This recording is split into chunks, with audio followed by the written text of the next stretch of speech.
Greetings! In today's video we'll be visiting the largest county in England. It's a long old drive up to Yorkshire, which is why I'm taking the train. There are many places I could pick in this fine county. A nice weekend at the seaside perhaps, in Scarborough or Whitby. Or maybe the quaintness of York, Harrogate or Knaresborough. Or perhaps one of the large industrial powerhouses, Leeds, Sheffield or Bradford. But today my team is playing at Doncaster, so that's where we're going. One might think that Doncaster, or Donny as it's affectionately known, has little to offer the visitor compared to its much bigger neighbours. But this would be a mistake. This, for example, is the marvellous and free entry Danham Museum. In days of yore, the Romans built a road between London, Lincoln and York. There was just one problem: the mighty Humber stood in the way.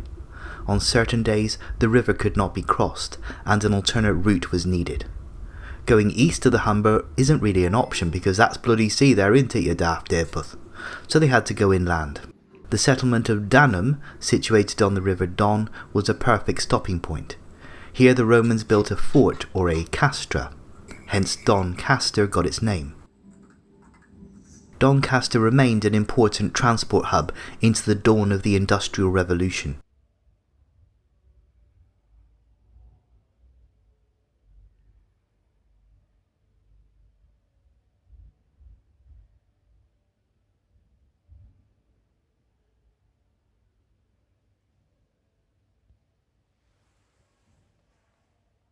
The Yorkshire Light Infantry helped Nelson to defeat Napoleon at the Battle of Waterloo.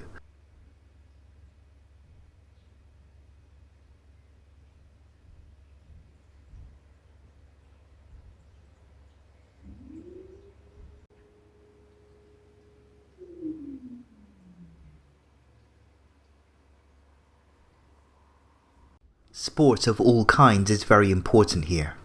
Doncaster Racecourse plays host to the St Leger Stakes, and as you'd expect, cricket and rugby are also very popular. Following the establishment of the Roman fort, the River Don became an important waterway linking South Yorkshire with parts further beyond. There's little evidence of that now, but the city lies on the A1M, linking London to Edinburgh.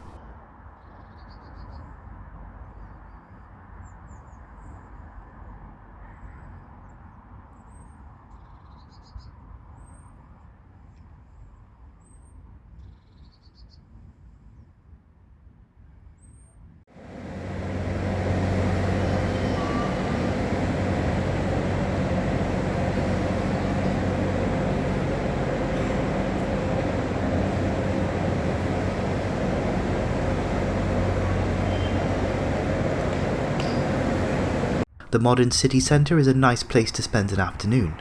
As well as the Danham Museum, there's an impressive church. Technically it's not a church but a minster, whatever difference that makes.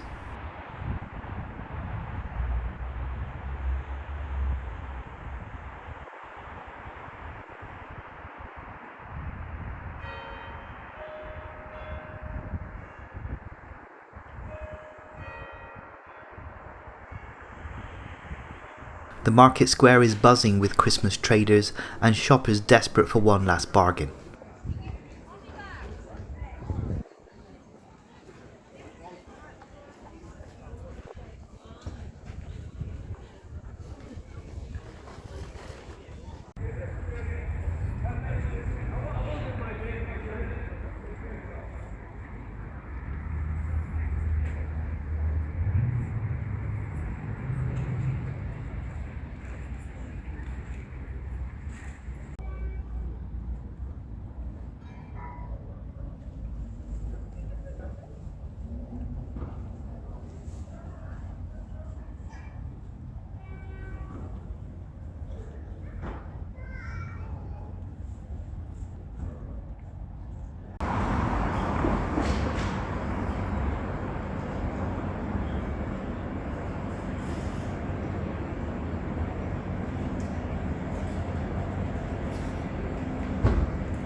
The scriptwriter Roy Clark was born here, So were Kevin Keegan, the soccer player, Diana Rigg, who just about every man my father's age had a crush on, and Jeremy Clarkson, who likes to set things on fire. And speaking of setting things on fire, let's meet the teams. Doncaster Rovers entered the league in 1901 and spent most of the 20th century in either the 3rd or 4th divisions. When you've got two massive clubs down the road in Sheffield, another one in Leeds, and more clubs in nearby Rotherham, Scunthorpe and Barnsley, life is always going to be difficult. At least there's no shortage of local derbies. In 1995, Donny Rovers were playing in a crumbling eyesore called Bellevue. Desperate to move away, the club's then chairman, Ken Richardson, submitted a planning application for a new ground, which was refused. Disheartened, Richardson hired 3 men to torch Bellevue, with a view to selling the ground to developers, which would have effectively killed the club. And it almost did. Though the arson attempt did not have the intended effect, the club suffered with severely reduced attendances, and relegation to non-league followed in 1998. It took 5 years for the club to regain its league status. Once they did, there followed something of a golden era. A new planning application was submitted, this time successful, and in 2007 Doncaster Rovers moved into the brand new Keepmoat Stadium, known nowadays as the Eco Power Stadium. Shortly after this, a completely accidental gas leak destroyed the old Bellevue once and for all, and back with a suspiciously large playing budget, Doncaster Rovers beat Leeds United in a playoff to secure second division football. There was even a brief flirtation with the playoffs for the Premier League. Look, for legal reasons I'm not implying anything, okay? But eventually the momentum wore itself out, and Donny Rovers reverted to type. They now occupy the lower reaches of League One, along with today's opponents. Plymouth Argyle have a fascinating habit of reaching the second tier and then completely wetting the bed. In 2008, the club were in the Championship along with Doncaster, and they too were briefly in contention for the playoffs under Ian Holloway. Then the wheels came off, and the rear axle, the exhaust, the handbrake, the roof, the carburettor and the furry dice. A new consortium took over the club, promising significant investment and a 5-year plan to get Argyle into the Premier League. Suspicion quickly mounted as debts began to pile up and the promised money never materialised. In reality, the consortium was only interested in the potentially lucrative 2018 World Cup bid, for which Plymouth had been selected as a host city. It soon became clear that the board were putting the club's entire future on red. And on the 2nd December 2010, the pill landed on black. Russia were selected as hosts, and the board resigned immediately. Drowning in debt and completely rudderless, Argyle went into administration. After a painful 1.5 years and many false dawns, Argyle exited administration in September 2012 when James Brent took over the club, surviving extinction by the skin of their teeth. By now, Argyle were bottom of League Two. The Pilgrims returned to the Championship in 2023 and survived their first season, with notable wins including 6-2 at home to Norwich and 1-0 at home to eventual champions Leicester City. Then off came the wheels again. In the summer of 2024, the club inexplicably hired Wayne Rooney as manager, and that went about as well as you'd expect. After some bizarre signings and embarrassing away performances, Argyle were bottom of the Championship by the year's end. Miron Muslic was brought in to stop the rot, and although results did improve, he simply ran out of runway. Following his departure to Schalke in May 2025, Muslic had some choice words to say about the club's recruitment strategy, and for the first 15 games of the season it looked as though his words had rung true, with several questionable signings and an inexperienced head coach taking Argyle to the bottom of League One, staring a double relegation in the face. But things have picked up. I usually get footage of the teams emerging at this point. I don't have that this week, and I shall explain why later. Here's the current table, though both sets of fans might want to close their eyes and think of Diana Rigg, or Jeremy Clarkson if you're so inclined. Argyle were bottom a few weeks ago, but since the appointment of Derek Adams as Director of Football, things have looked steadier. Argyle have 4 wins from 6 in all competitions, and they've won their last 3 away from home. Doncaster put up an impressive performance away at Cardiff last week, but their season looks to be heading on a downward trajectory. Anyway, let's look at the lineups. Despite their brave performance at the Cardiff City Stadium, Doncaster make 3 changes. Out go Connor O'Riordan, Charles Crewe and Ben Close, and in come Jamie Sterry, George Broadbent and Jordan Gibson. The menacing presence of Billy Sharp starts on the bench. Argyle feared the worst when talisman Lauren Tolai was given a 3-game suspension, but the Pilgrims have won 2 of their 3 games without him. Nevertheless, he comes straight back, and he's one of 3 changes to today's lineup. Ben Arous comes in for a rare start, and Matthias Ross replaces Brendan Galloway, who's on international duty. Due to a camera malfunction, I didn't manage to capture the teams coming out, or the first 5 minutes of the match, during which time Brandon Hanlon scored for Doncaster. So as the footage starts, Doncaster are 1-0 up and pushing for a second.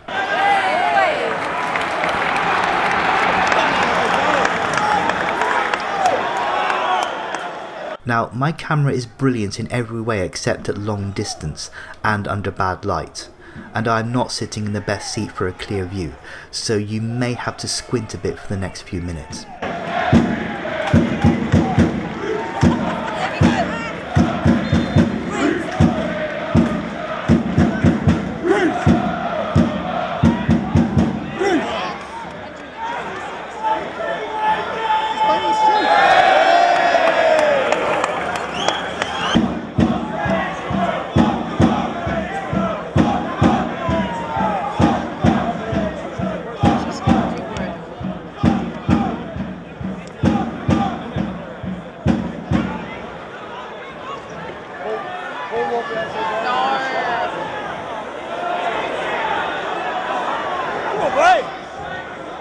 11 minutes in, a catastrophic mix-up between 2 Doncaster defenders presents Tolai with a chance.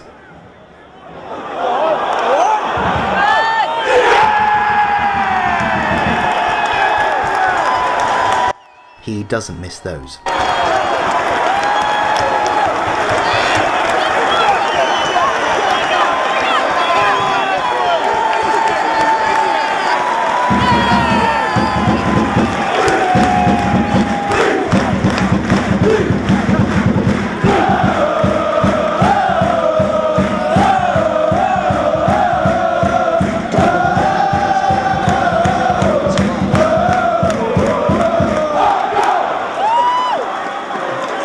Doncaster tried to regain the lead, but a succession of set pieces yields nothing.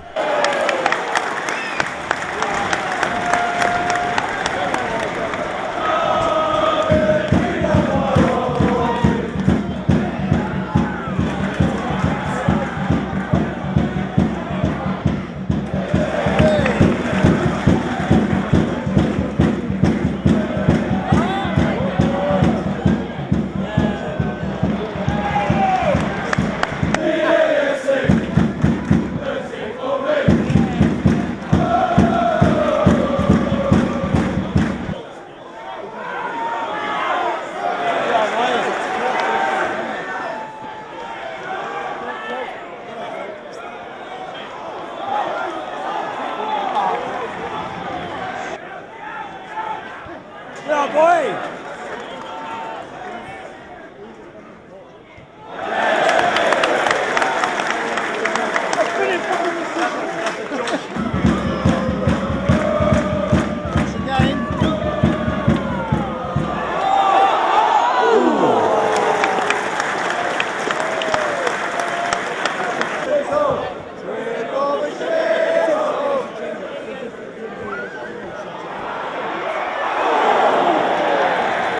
Mumba was an absolute beast when Argyle played in League One. His form has dipped since then, but he's back with a vengeance. Here he sets up a chance for Orsini on the edge of the box.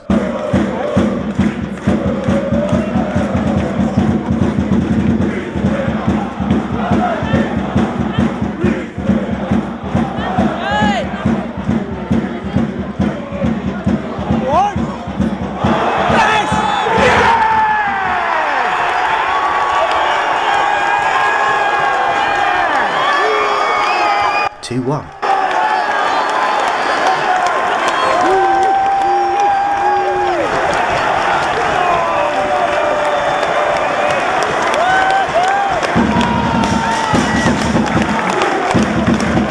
Argyle fans can't believe what they're seeing, but a minute later it gets even better. And here you really are going to have to squint. Orsini's through ball puts Tolai in the clear.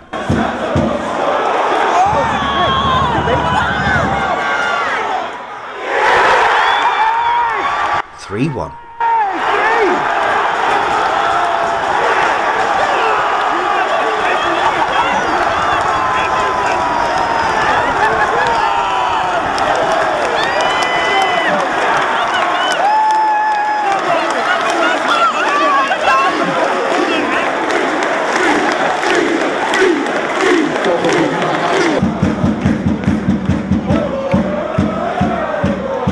Shell-shocked Doncaster tried to salvage something, but their attacks are weak and predictable.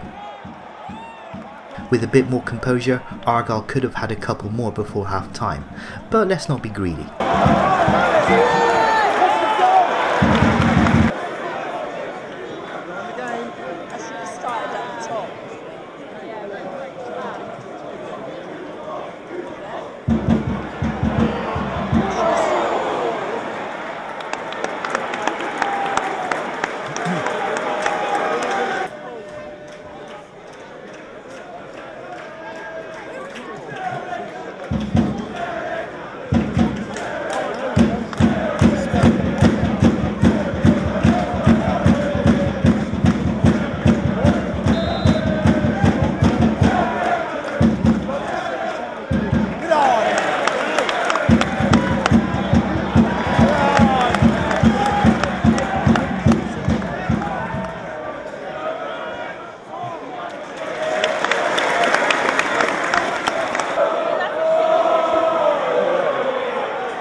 Good news, you won't have to squint anymore because all of the action now takes place at our end.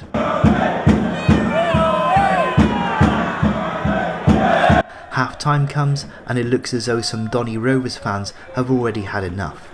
The vibe in the concourse is a mixture of joy and shock. The second half begins and Doncaster really have to pull their fingers out. I'm not sure what they did pull out, but it wasn't their fingers.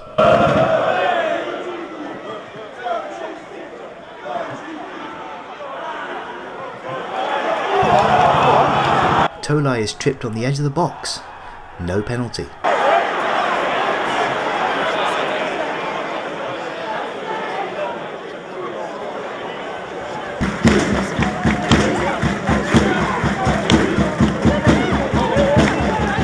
Ready?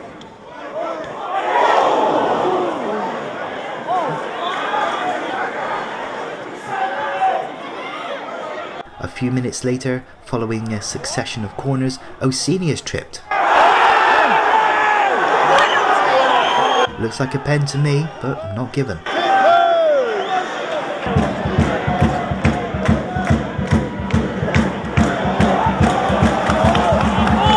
Five minutes later, Orsini is tripped again. This time there was a guy in the way, so I didn't see. Evidently the referee is waiting for a penalty so obvious that he has no choice but to give it. That's alright. By now the Doncaster players are getting tetchy. They've had absolutely nothing in the second half. Argyle goalkeeper Hazard has been called upon a few times, but I shan't make you squint anymore. Their tactic of trying to wind up Tolai doesn't quite go as planned. Doncaster simply played the wrong tactics today. Trying to play a high line against players like Tolai, Mumba and Orsini was always a fool's errand.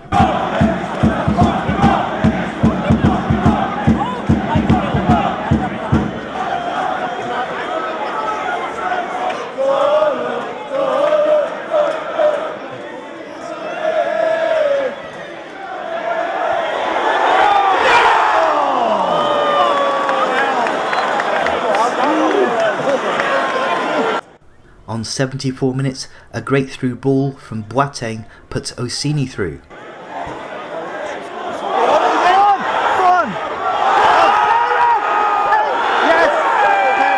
And not even this referee could turn that one down.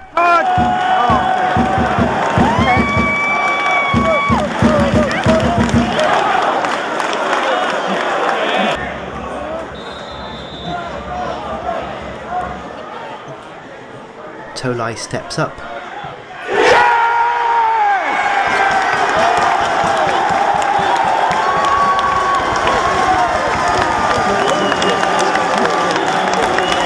And gets his hat-trick.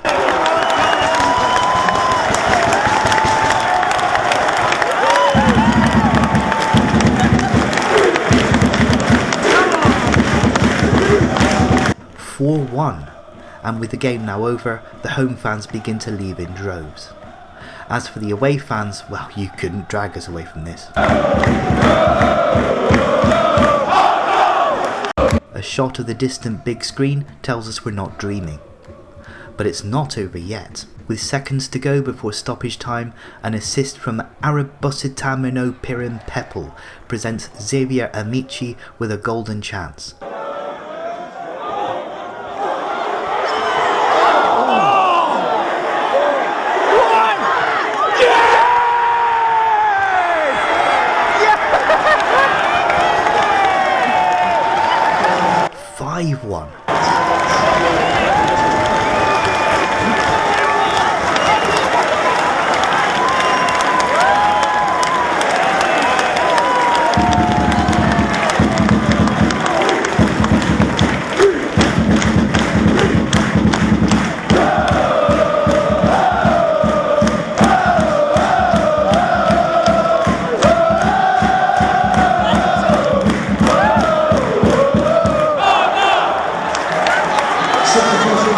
And that was pretty much it. By now you could count the number of Doncaster fans still in attendance, and after a few minutes of stoppage time, the referee blows up. Not literally, of course, though frankly that would be less surprising than today's result. The Argyle fans are understandably quite content with today's events. So are the players by the looks of it. And it's a fair result too. It really was 5 going on 10. Doncaster go to 23rd and their season is starting to fall apart. Argyle go 17th, 9 points off the playoffs with 5 wins from their last 7 games. We couldn't. Could we?